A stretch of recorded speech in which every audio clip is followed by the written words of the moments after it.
بسم الله الرحمن الرحيم. الحمد لله رب العالمين والعاقبة للمتقين والصلاة والسلام على أشرف الأنبياء والمرسلين وعلى آله وأصحابه أجمعين، أما بعد. باب الصلاة الجمعہ، ہمارا نماز جمعہ کا بیان چل رہا تھا، جس کی 7-8 احادیث ہم پڑھ چکے ہیں۔ آج ہم انشاءاللہ اسی باب کو آگے مکمل کرنے کی کوشش کریں گے۔ تو آج کے لیکچر میں سب سے پہلی حدیث جو ہمارے سامنے ہے وہ ہے نبی کریم صلی اللہ علیہ وآلہ وسلم جب خطبہ دیتے تھے تو آپ کا انداز کیا ہوتا تھا۔ یعنی خطبہ دیتے وقت آپ کی آواز بلند ہو جاتی، آنکھیں جو ہیں وہ سرخ ہو جاتی، اور آپ سخت غضبناک ہو جایا کرتے، جیسے آپ کسی لشکر سے ڈرا رہے ہوں۔ تو خطبہ دیتے وقت یہ ہوتا ہے کہ اگر خطیب بلند آواز سے کوئی بات کرے تو لوگوں کی توجہ جو ہے وہ خطیب کی طرف ہو جاتی ہے، تو لوگوں کو اپنی طرف متوجہ رکھنے کے لیے آپ اونچی آواز سے بات کر سکتے ہیں، اور واضح بات ہے کہ جب اونچی آواز سے بات کریں گے تو زور لگے گا، اس سے پھر آپ کی آنکھیں جو ہیں وہ بھی سرخ ہو سکتی ہیں، اور بات کرتے ہوئے محسوس ایسے ہوتا تھا کہ جیسے آپ سخت غصے میں ہیں اور کسی لشکر سے ڈرا رہے ہیں، کہ دشمن کا لشکر جو ہے وہ بس آپ کے اوپر حملہ کرنے ہی والا ہے، صبح کو کرنے والا ہے، شام کو کرنے والا ہے۔ تو یہ لوگوں کو اور سامعین کو اپنی طرف متوجہ کرنے کا ایک طریقہ ہوتا ہے۔ تو سیدنا جابر بن عبداللہ، وعن جابر بن عبد اللہ رضی اللہ عنہ، سیدنا جابر بن عبداللہ رضی اللہ عنہ سے روایت ہے، قال، انہوں نے کہا، قال رسول اللہ صلی اللہ علیہ وسلم، تھے رسول اللہ صلی اللہ علیہ وسلم، اذا خطب، جب آپ خطبہ دیتے، احمرت عیناہ، تو آپ کی آنکھیں سرخ ہو جاتی، چونکہ با آواز بلند آپ خطبہ دے رہے ہوتے تھے۔ آواز بلند کرنے کا ایک مقصد تو یہ ہوتا تھا کہ لوگ جو موجود ہیں وہ متوجہ ہو جائیں، اور دوسرا مقصد یہ ہوتا تھا کہ آواز دور تک چلی جائے، اگر کوئی پیچھے بھی بیٹھے ہے تو وہاں تک بھی آواز چلی جائے۔ وَعَلَى صَوْتُهُ، اور آپ کی آواز بلند ہو جاتی، وَاشْتَدَّ غَضَبُهُ، اور آپ کا غصہ جو ہے وہ سخت ہو جاتا، حتیٰ یہاں تک کہ محسوس ہوتا كَأَنَّهُ مُنذِرُ جَيْشٍ، کہ آپ کسی دشمن کے لشکر سے ڈرا رہے ہیں۔ یعنی جب کسی قوم کو یہ خطرہ لاحق ہو کہ ہمارا دشمن جو ہے وہ ہمارے اوپر حملہ آور ہونے والا ہے، اور خبر دینے والا آدمی جو ہے وہ اونچی آواز سے، بلند آواز سے لوگوں کو بتائے کہ اپنے آپ کو بچا لو، اپنی حفاظت کر لو، لشکر آ رہا ہے، تو آپ کا انداز یہ ہو جاتا کأنہ منذر جیشن، گویا کہ آپ دشمن کے لشکر سے ڈرا رہے ہیں۔ یقول، آپ کہتے، صبحکم ومساکم، دشمن کا لشکر، صبحکم، صبح کے وقت تمہارے اوپر حملہ آور ہونے والا ہے، یا ومساکم، یہ شام کے وقت حملہ آور ہونے والا ہے۔ ویقول، اور آپ کہا کرتے تھے اپنے خطبہ کے اندر، تو خطبہ مسنونہ میں جو آپ الفاظ ادا کرتے تھے ان میں یہ بھی ہوتے، اما بعد، حمد و ثنا کے بعد، یعنی پہلے اللہ کی حمد اور اللہ کی ثنا بیان کرتے، اور اس کے بعد پھر یہ الفاظ بیان کرتے، فَإِنَّ خَيْرَ الْحَدِيثِ كِتَابُ اللَّهِ، بس بے شک بہترین بات، بے شک بہترین بات وہ اللہ کی کتاب ہے، وَخَيْرَ الْهَدْيِ هَدْيُ مُحَمَّدٍ صلی اللہ علیہ وسلم، اور بہترین ہدایت یا بہترین سیرت رہنمائی، ہدی محمد، وہ محمد صلی اللہ علیہ وسلم کی ہدایت یا رہنمائی یا سیرت ہے۔ وَشَرَّ الْأُمُورِ مُحْدَثَاتُهَا، اور بدترین باتیں، بدترین امور محدثاتها، وہ نئی نئی گھڑی جانے والی باتیں ہیں، یعنی بدعات جو نئی کر لی جائیں۔ وَكُلَّ بِدْعَةٍ ضَلَالَةٍ، اور پھر ہر بدعت، ہر نئی گڑی ہوئی چیز جو ہے وہ گمراہی ہے، جو انسان کو جہنم میں لے جانے کا باعث ہے۔ رواہ مسلم، اس حدیث کو امام مسلم نے روایت کیا ہے۔ وفی روایت اللہ، اور مسلم کی ہی ایک روایت میں یہ الفاظ ہیں، کانت خطبۃ النبی صلی اللہ علیہ وسلم، تھا اللہ کے نبی کا خطبہ، یوم الجمعتی، جمعہ کے دن، وہ یوں ہوتا تھا کہ یحمد اللہ، پہلے آپ اللہ کی حمد کرتے، جیسے خطبہ کے شروع میں کہتے ہیں جی نحمدہ ونصلی علی رسولہ الکریم، پھر کیا کرتے ویثنی علیہ، اور آپ کی ثنا کرتے، اللہ کی ثنا کرتے، اللہ کی حمد کرتے، اللہ کی ثنا کرتے۔ ثم یقول علی اثر ذلک، پھر کہتے اس کے بعد، یعنی جو پیچھے بات گزری ہے، اما بعد فإن خیر الحدیث کتاب اللہ، یہ الفاظ جو ہیں اللہ کی حمد و ثنا کے بعد پڑھتے تھے۔ الحمد للہ نحمدہ ونستعینہ ونستغفرہ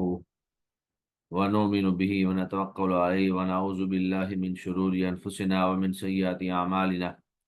تو یہ سارے کہنے کے بعد پھر اما بعد کہہ کر یہ الفاظ کہتے تھے۔ وقد اعلی صوتہ، اور آپ کی آواز بلند ہو جایا کرتی تھی، اور آپ کی آواز خطبے کے دوران بند ہو جایا کرتی تھی۔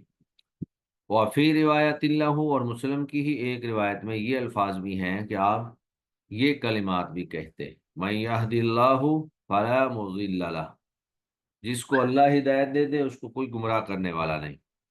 ومن یضلل، اور جس کو اللہ گمراہ کر دے فلا ہادی لہ، تو اس کو کوئی ہدایت دینے والا نہیں۔ وللنسائی، اور نسائی کی روایت میں یہ الفاظ ہیں، وَكُلُّ ضَلَالَةٍ فِي النَّارِ، اور ہر گمراہی جو ہے وہ آگ میں لے جانے والی ہے۔ تو مختلف روایات کے اندر مختلف الفاظ اور مختلف کلمات کا بیان ہے، تو یہ سارے الفاظ اکٹھے کر کے ایک خطبہ مسنونہ جو ہے وہ قرار پاتا ہے۔ تو بیان کرنے کا مقصد یہ ہے کہ نبی کریم صلی اللہ علیہ وآلہ وسلم جب خطبہ دیتے تو آپ کے چہرے کے اثرات نمایاں ہوتے، آنکھیں سرخ ہو جاتی، آواز بلند ہو جاتی، ایسے محسوس ہوتا کہ جیسے آپ بہت غصے میں ہیں، کسی ممکنہ خطرے سے آگاہ کر رہے ہیں، اور ممکنہ دشمن کے حملے سے آگاہ کر رہے ہیں، اور پھر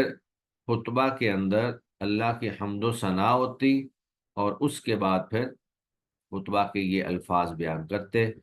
اور جو بھی آپ نے وعظ و نصیحت کرنا ہوتی وہ آپ بیان فرماتے۔ اس حدیث سے یہ بات بھی معلوم ہوتی ہے کہ آپ کا خطبہ جو ہے وہ مختصر مگر جامع ہوتا تھا۔ تو احادیث کی روشنی میں جو بات واضح ہوتی ہے وہ یہ ہے کہ خطبہ جو ہے وہ مختصر ہونا چاہیے، اور نماز جو ہے وہ لمبی ہونی چاہیے، جس طرح اس سے اگلی حدیث میں ہم ابھی پڑھیں گے۔ خطبہ مختصر مگر جامع،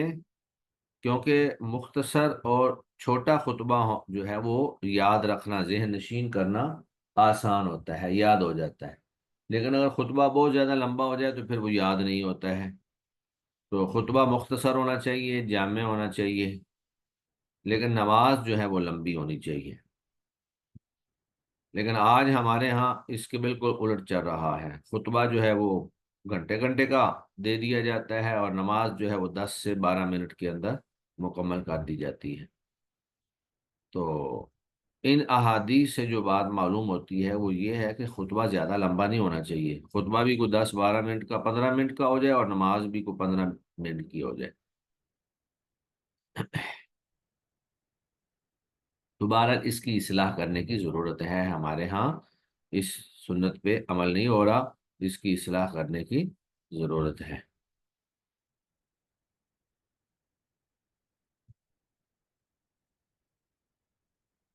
تو اگلی حدیث کے اندر بھی اسی بات کا ہی بیان ہے، وعن عمار بن یاسر رضی اللہ عنہ، سیدنا عمار بن یاسر رضی اللہ عنہ سے مروی ہے، قال انہوں نے کہا، سمعت رسول اللہ صلی اللہ علیہ وسلم یقول، میں نے سنا رسول اللہ صلی اللہ علیہ وسلم کو کہتے ہوئے کہ ان طول صلاۃ الرجل، بے شک آدمی کا نماز کو لمبا کرنا، ان طول صلاۃ الرجل، آدمی کی نماز کا لمبا ہونا، وقصر خطبتہ، اور اس کے خطبہ کا مختصر ہونا، مئنۃ، یہ علامت ہے، من فقہہ، اس کی فقاہت کی، سمجھداری کی، تو یہ اس کی عقل مند ہونے کی دلیل ہے، یعنی اس کے فقی ہونے کی دلیل ہے۔ تو اس حدیث سے یہ بات معلوم ہوئی کہ لوگوں کے احوال کی رعایت رکھی جائے اور خطبہ کو مختصر کیا جائے، زیادہ لمبا نہ کیا جائے۔ پھر یہ بات بھی معلوم ہوئی کہ خطبہ صرف مرد لوگ ہی دیں گے، عورت جو ہے وہ خطبہ نہیں دے سکتی، الا یہ کہ کوئی عورت صرف عورتوں کو ہی کسی دینی مصلحت کی بنیاد پر خطبہ دے، یا ویسے ان کے اندر کوئی لیکچر وغیرہ درس دے دے، تو اس کی گنجائش موجود ہے، لیکن مردوں کو خطبہ صرف مرد ہی دیں گے۔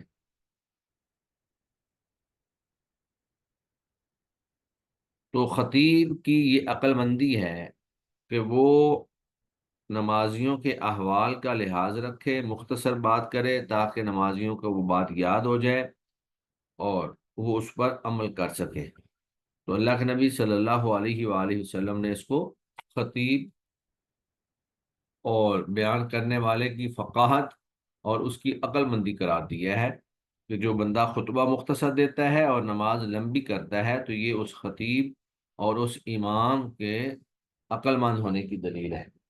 اس خطیب یا اس امام کے عقل مند ہونے کی دلیل ہے۔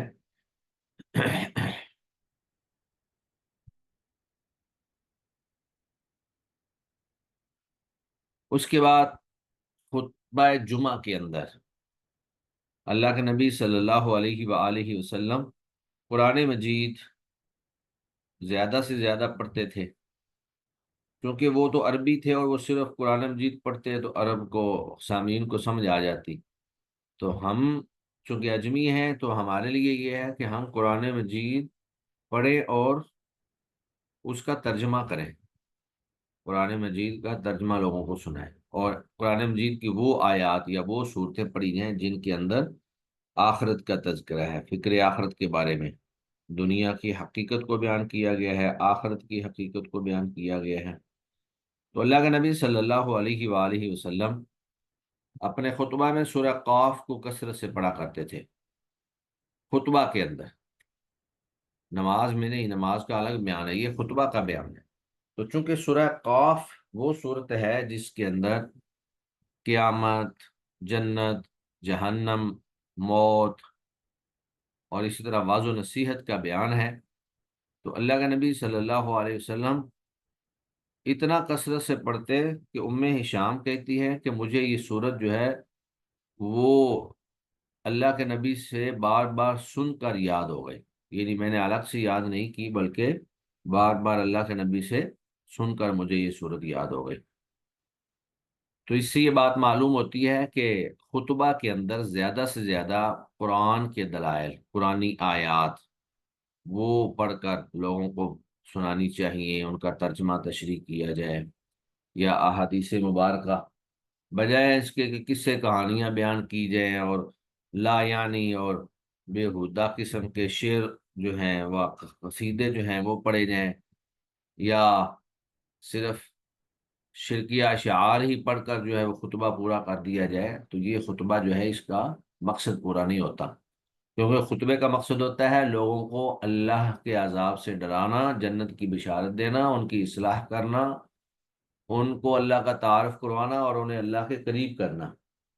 تو ادھر ادھر کے شعر و شاعری پڑھنے سے اور ادھر ادھر کے لغو اور افسانے اور من گھڑت قصے سنانے سے یہ مقصد حاصل نہیں ہوتا ہے۔ یہ قرآن مجید کی آیات اور احادیث نبویہ سنانے سے اور بیان کرنے سے یہ مقصد حاصل ہوتا ہے۔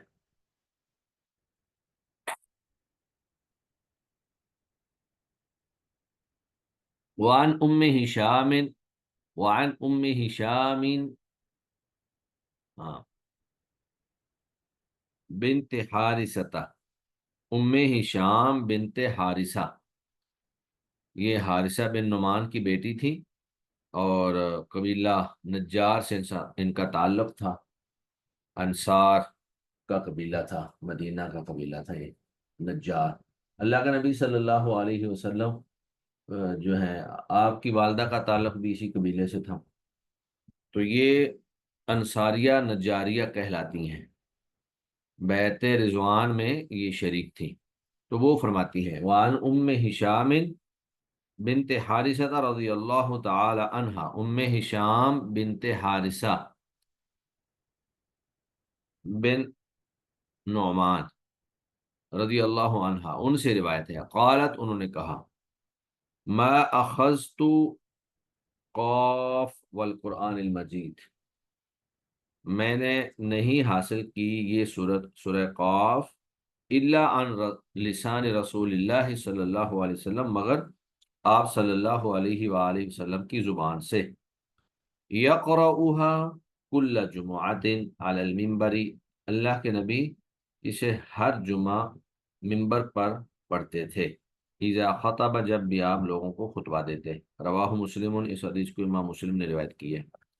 تو اس حدیث سے تو معلوم ہوتا ہے کہ اللہ کے نبی ہر خطبہ میں اس کو پڑھتے تھے، تو یعنی باقی موضوع کے ساتھ ساتھ سورہ قاف بھی لازمی پڑھتے تھے۔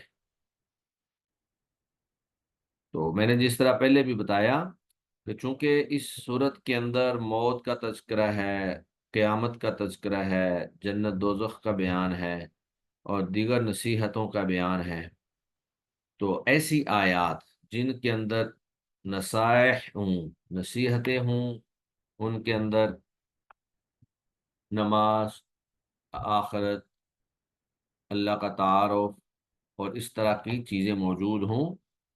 ان آیات کو پڑھ کر ان کا ترجمہ کر کے لوگوں کو نصیحت کرنا، کیونکہ اس طرح کی آیات اور اس طرح کی صورتیں وہ لوگوں کے دلوں کو نرم کر دیتی ہیں، اور لوگوں کے دلوں کے اندر اللہ کا خوف پیدا ہو جاتا ہے، اللہ کا ڈر پیدا ہو جاتا ہے۔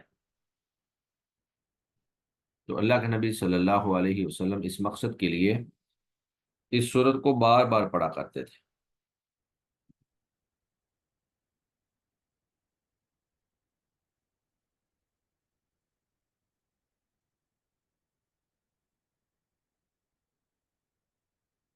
تو اس حدیث سے جو باتیں ہمیں معلوم ہوئیں، جو نکات ہمارے سامنے آئے، ان میں سے ایک یہ بھی ہے کہ اللہ کے نبی صلی اللہ علیہ وسلم کے زمانے میں عورتیں بھی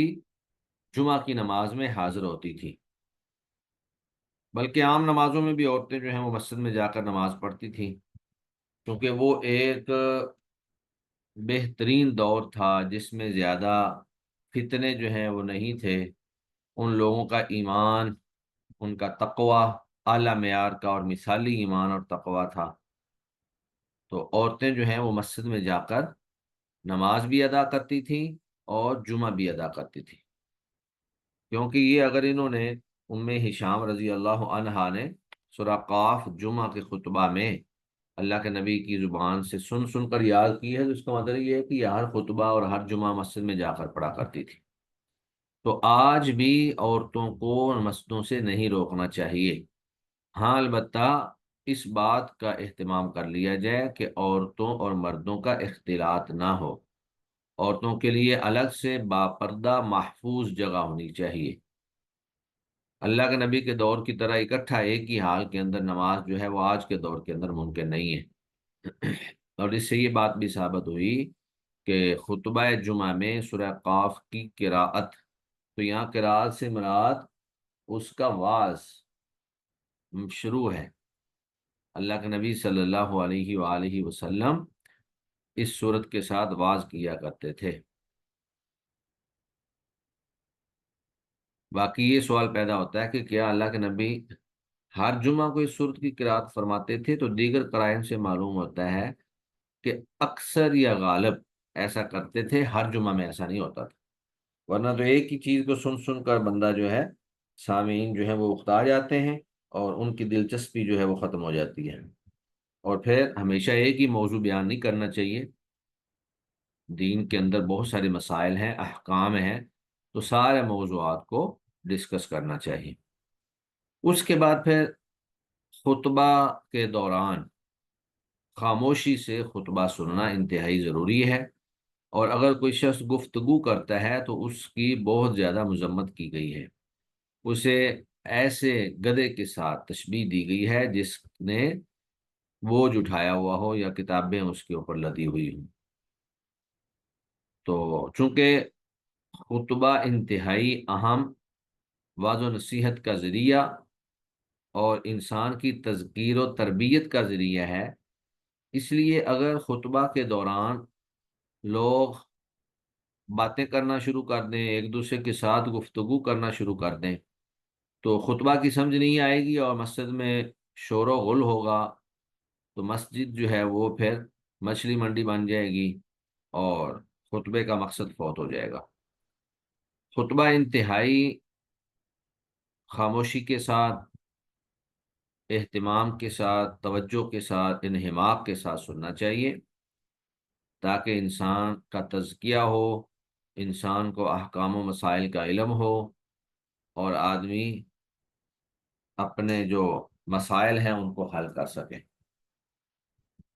وعن ابن عباس رضی اللہ عنہما، سیدنا عبداللہ بن عباس رضی اللہ عنہما سے روایت ہے،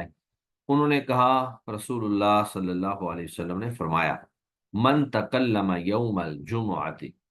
جس شخص نے جمعہ کے دن گفتگو کی، والامام یخطب، اس حال میں کہ امام خطبہ دے رہا تھا، یعنی خطبہ کے دوران اس نے بیٹھ کر گفتگو کی، فہوا، پس وہ شخص کمثل الحمار، اس گدھے کی مانند ہے، یحمل اسفارا، جس نے کتابوں کا بوجھ اٹھایا ہوا، یعنی جس پر کتابیں لدی ہوئی ہوں،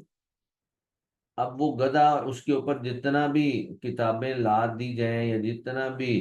علمی ذخیرہ اس کے اوپر لاد دیا جائے، وہ اس کے اوپر کوئی اثر نہیں ہوتا ہے، وہ تو گدھے کا گدھا ہے۔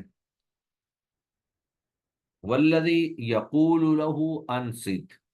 اور وہ شخص جو اس گفتگو کرنے والے کو کہے کہ تو خاموش ہو جا، انصت، خاموش ہو جا، لیست له جمعۃ، اس کا بھی جمعہ نہیں ہے۔ رواہ احمد، اس حدیث کو امام احمد نے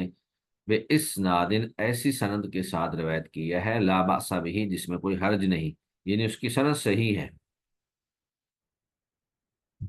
اب یہاں پر جو یہ کہا گیا ہے کہ لیست لہ جمعۃ، اس کا جمعہ نہیں، تو کیا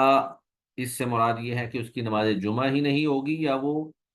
جمعے کی فضیلت سے محروم رہے گا؟ تو اہل علم کہتے ہیں کہ اس سے مراد یہ نہیں ہے کہ اس کا جمعہ ہی نہیں ہوگا، اس کی نماز تو ہو جائے گی، جمعہ ادا ہو جائے گا، لیکن وہ جو جمعے کی فضیلت ہے وہ اس کو نہیں ملے گی۔ اور یہ اس شخص کے لیے ہے جس نے گفتگو کرنے والوں کو چپ کروایا۔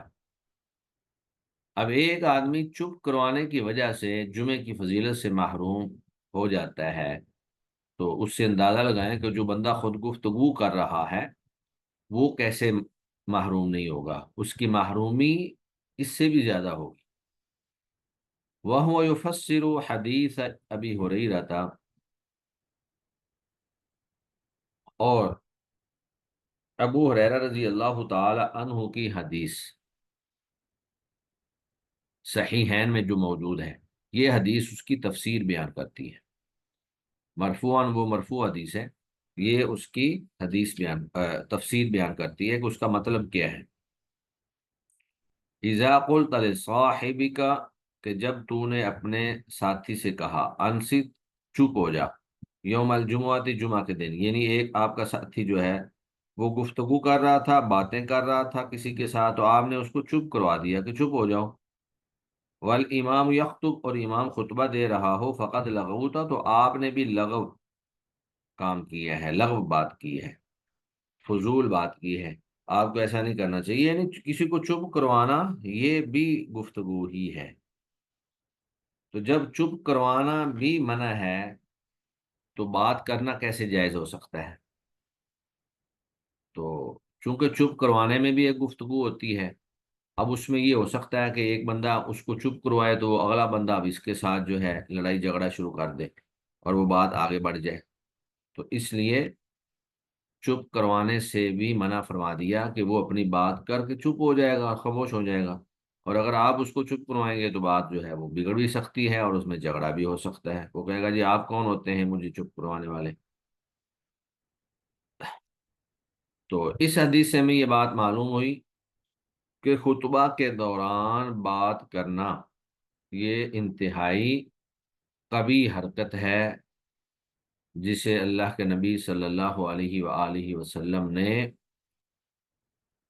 کتابوں سے لدے ہوئے گدھے کے ساتھ تشبیہ دی ہے، اور دوسری حدیث کے اندر ایسے شخص کو چپ کروانے والے کے اجر کو بھی ضائع ہونے کے بارے میں تنبیہ فرمائی ہے کہ آپ نے بھی لغو کام کیا۔ اس سے یہ بات بھی معلوم ہوئی کہ خطبہ جمعہ کے دوران کسی کے سلام کا جواب دینا بھی ضروری نہیں، اسی طرح اگر کسی کو چھینک آ جائے تو اس کا جواب دینا بھی لازم نہیں، ضروری نہیں اگر آپ کسی کے سلام کا جواب نہیں دیتے ہیں تو آپ گناہ گار نہیں ہوں گے، لیکن اگر آپ جواب دے دیتے ہیں خاموشی سے، آہستہ سا، دل میں ہلکی آواز سے، تو اس میں کوئی حرج والی بات بھی نہیں ہے۔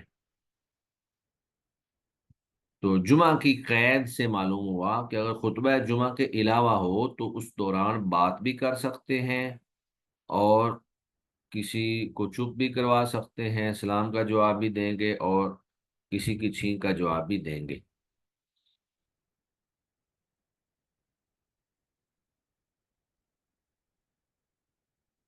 اب سوال یہ پیدا ہوتا ہے کہ ایک شخص مسجد میں آیا اور خطبہ شروع ہو چکا تھا، تو اب وہ کیا کرے؟ کیا وہ تحیت المسجد کی 2 رکعات پڑھے یا نہ پڑھے؟ تو اس بارے میں اللہ کے نبی صلی اللہ علیہ وسلم کی رہنمائی جو ہے وہ یہ ہے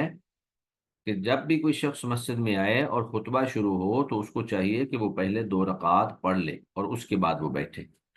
وعن جابر رضی اللہ عنہ، سیدنا جابر رضی اللہ تعالی عنہ سے مروی ہے، انہوں نے کہا داخل رجل یوم الجمعۃ، ایک آدمی مسجد میں داخل ہوا جمعہ کے دن، والنبی صلی اللہ علیہ وآلہ وسلم، اور نبی کریم صلی اللہ علیہ وسلم یخطب، خطبہ دے رہے تھے، آپ صلی اللہ علیہ وسلم خطبہ دے رہے تھے۔ فقال، تو اللہ کے نبی صلی اللہ علیہ وسلم نے اس سے پوچھا صلیتا، آپ نے نماز پڑھی ہے؟ قال لا، اس نے کہا نہیں۔ قال، تو آپ نے فرمایا قوم، کھڑے ہو جاؤ، فصلی رکعتین، 2 رکعتیں پڑھو۔ تو اس حدیث سے معلوم ہوا کہ اگر تو کوئی شخص خطبہ کے دوران مسجد میں آئے تو اس کو تحیت المسجد کی 2 رکعتیں ضرور پڑھنی چاہیے، اور اگر وہ خطبہ سے پہلے آ جائے، یعنی اذان سے پہلے آ جائے، تو پھر اللہ اس کو جتنی توفیق دے، 2 4 6 جو بھی اللہ توفیق دے وہ اتنی رکعتیں پڑھ سکتا ہے، لیکن اگر خطبہ شروع ہو چکا ہو تو پھر وہ کم از کم 2 رکعتیں پڑھے اور اس کے بعد وہ بیٹھ جائے اور دھیان سے خطبہ سنے۔ اسی طرح جمعہ کے بعد، جمعہ کی نماز کے بعد جو روایات سے بات معلوم ہوتی ہے، شیخ الاسلام امام ابن تیمیہ رحمہ اللہ کا بھی یہی موقف ہے کہ اگر آپ نے مسجد میں پڑھنی ہے تو 4 رکعتیں پڑھیں گے، اور اگر آپ نے گھر میں جا کر پڑھنی ہے تو 2 رکعتیں پڑھیں گے۔ باقی 6 رکعتوں کا تذکرہ کہیں بھی موجود نہیں ہے کسی بھی روایت کے اندر۔ گھر کے اندر 2 رکعتیں اور مسجد کے اندر 4 رکعتیں، اور جمعے سے پہلے، جمعہ شروع ہونے سے پہلے، خطبہ شروع ہونے سے پہلے جو بھی اللہ توفیق دے دے، اور اگر خطبہ شروع ہو گیا تو پھر 2 رکعات، اور وہ بھی تحیت المسجد کی۔